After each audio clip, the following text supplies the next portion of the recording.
हमारी भारतीय संस्कृति सेवा प्रधान संस्कृति है। अगर मुझे कोई कहे कि संस्कृति के अंदर आप एक ऐसे शब्द का चयन करें जो आपको सबसे अच्छा लगता है और जो पूरी हमारी भारतीय संस्कृति का प्रतिनिधित्व करता है, ऐसे एक मूल्य को लेकर के आप बतावें, तो दर्शकगण, श्रोतागण, भाई और बहनों, मैं बताना चाहूंगा कि वह मूल्य है सेवा। सेवा भारतीय संस्कृति की जड़ है, भारतीय संस्कृति की फाउंडेशन है। भारतीय संस्कृति का महल सेवा पर आधारित है और इस सेवा के कारण ही हमारा देश धर्म गुरु देश बना है और उसने मानवता को, सारी सृष्टि को मानवता का पाठ पढ़ाया है। क्योंकि सेवा में लेने की भावना नहीं होती है, सेवा में देने की भावना होती है। सेवा में स्वार्थ नहीं है, सेवा में त्याग है। सेवा के अंदर अवगुण नहीं है, सेवा में गुण है। सेवा ली नहीं जाती है, सेवा दी जाती है बंधुओं। इसीलिए सेवा का अंग्रेजी में अर्थ होता है सर्विस। हिंदी के अंदर इसके पर्यायवाची है कि दूसरे की मदद करना। मदद तीन तरह से की जाती है, तन की सेवा, मन की सेवा और धन की सेवा। यानी what we contribute to our society all comes under the heading of the service. It is called social service. और सेवा, उस सेवा की बात मैं कर रहा हूं जो निःशुल्क है। अगर हम शुल्क सहित सेवा देते हैं, कई बार लोग कहते हैं कि मैं मेरे परिवार का भरण पोषण कर रहा हूं, यह भी सेवा है। एक मायने में वह सेवा है। मैं पैसे लेकर बच्चे को पढ़ा रहा हूं, मैं प्रोफेसर हूं, मैं नौकरी करके जो है बच्चों को पढ़ा रहा हूं बंधुओं, तो ये निस्वार्थ सेवा नहीं है। हम जो आज बात करेंगे वो निस्वार्थ सेवा की बात करेंगे, वो निष्काम सेवा की बात करेंगे और वही वास्तव में फलदायी होती है। हर तरह की सेवा अच्छी है। हम पैसा लेकर के भी अगर निष्ठा के साथ में, डेडिकेशन, डिवोशन के साथ में, न्याय के साथ कार्य करते हैं, वह भी अच्छा है।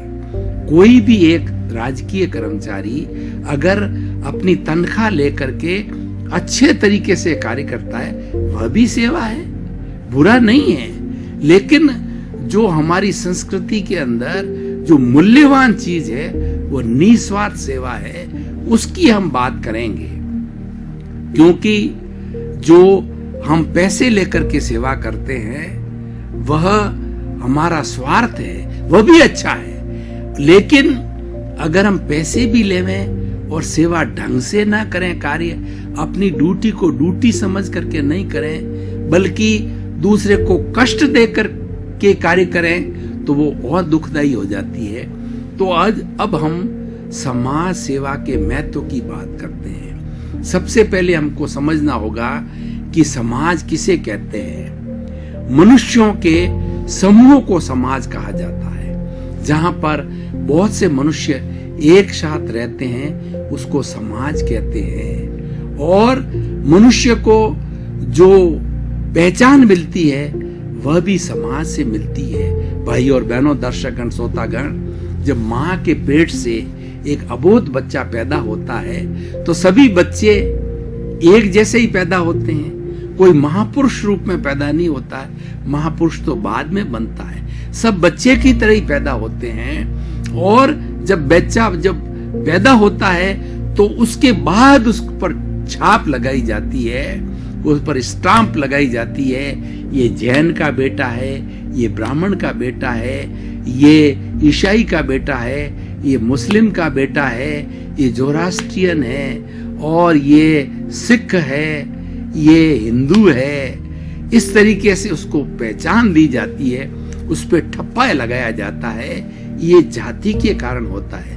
मैं उस जाति की परंपरा में नहीं जाना चाहता हूं कि जो निर्धारित समय है वो समय समाज सेवा के महत्व के बारे में लगाना चाहता हूं। तो अब मैं ये कह रहा था कि हमको पहचान समाज देता है। भाई और बहनों, दर्शकगण, श्रोतागण, हमारी भारतीय संस्कृति में 4 तरीके मनुष्य पर ऋण माने जाते हैं। पहला होता है देव ऋण, यानी ईश्वर का ऋण। दूसरा ऋण होता है माता पिता का ऋण, और तीसरा ऋण होता है समाज का ऋण। चौथा ऋण होता है गुरु का ऋण है। और ये सारे ऋण चुकाने से ही हमारी मुक्ति होती है। तो आज मैं समाज के ऋण की बात करूंगा, यानी समाज हमको पहचान देता है, समाज हमको इज्जत देता है, समाज हमको सम्मान देता है, और समाज हमको एक दर्जा देता है। तो जो व्यक्ति हमारे पर इतनी कृतज्ञता ज्ञापित करता है तो हमको कृतज्ञ बनना होता है, कृतज्ञ नहीं बनना होता है। हमारी संस्कृति में 2 शब्द होते हैं, एक कृतज्ञ होता है, एक कृतज्ञ होता है। कृतज्ञ वह होता है कि किसी ने हमारे पर भलाई की, किसी ने हमारे पर एहसान किया, तो उसका बदला हम भलाई का बदला भलाई से दें। वह कृतज्ञता हो गई और वो कृतज्ञ व्यक्ति कहलाता है। और कृतज्ञ वो होता है कि किसी के साथ में भलाई की जाए और उसका बदला वो बुराई से दे। हमने तो किसी व्यक्ति को अच्छा बनाने के लिए उसका सहयोग किया, पर समय पर आने के बाद में वो हमको गाली दे और वो हमारा निरादर करे, तो बंधुओं ये कृतज्ञता है।